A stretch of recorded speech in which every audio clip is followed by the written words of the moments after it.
Hello, आज आपण बनवणार व्हेज हक्का नूडल्स. चला तर मग बघूया.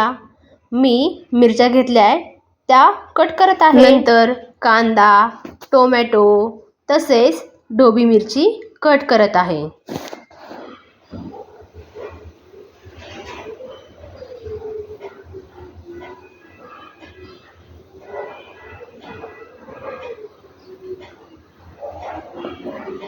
बघा, टोमॅटो कट करून झाले आणि ढोबळी मिरची सुद्धा. आता कट करत आहे कांदा.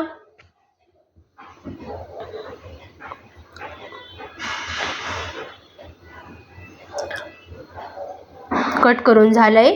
तोपर्यंत काय करायचं, पाणी गरम करण्यासाठी एका पातेल्यामध्ये ठेवायचंय आणि 4-5 मिनिटानंतर पाण्याला उकळी आल्यानंतर त्यामध्ये नूडल्स टाकायचे. नूडल्स टाकल्यानंतर साधारणपणे 3-4 मिनिट गरम पाण्यामध्ये राहू द्यायचे. नंतर काय करायचं, एक भांडं घ्यायचं, त्यामध्ये थंड पाणी घ्यायचं आणि मग गरम पाण्यातले नूडल्स काढून ते नूडल्स थंड पाण्यामध्ये टाकायचे आणि त्यामध्ये थोडं तेल टाकायचं, जेणेकरून नूडल्स एकमेकांना चिटकणार नाही.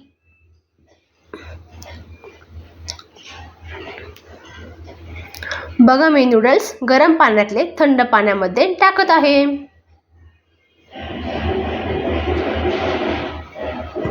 टाकून झाल्यानंतर गॅस पेटवायचा, त्यावर ठेवायची कढई, त्यामध्ये टाकायचे तेल. नंतर कांदा परतवून घ्यायचा. बघा, कांदा टाकलाय आणि तो परतत आहे. कांदा परतून झाल्यानंतर मिरच्या टाकायच्या.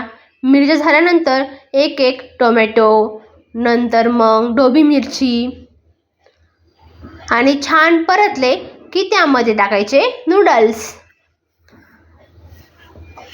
नूडल्स टाकल्यानंतर त्यामध्ये मसाला टाकायचा, रेड चिली, सोया सॉस आणि तुम्हाला वाटलं तर टोमॅटो सॉस. आणि नूडल्समध्ये मसाला पण भेटतो, तो मसाला टाकायचा. सर्व एकत्रितपणे हलवून घ्यायचे आणि आपले नूडल्स तयार झाले आहे.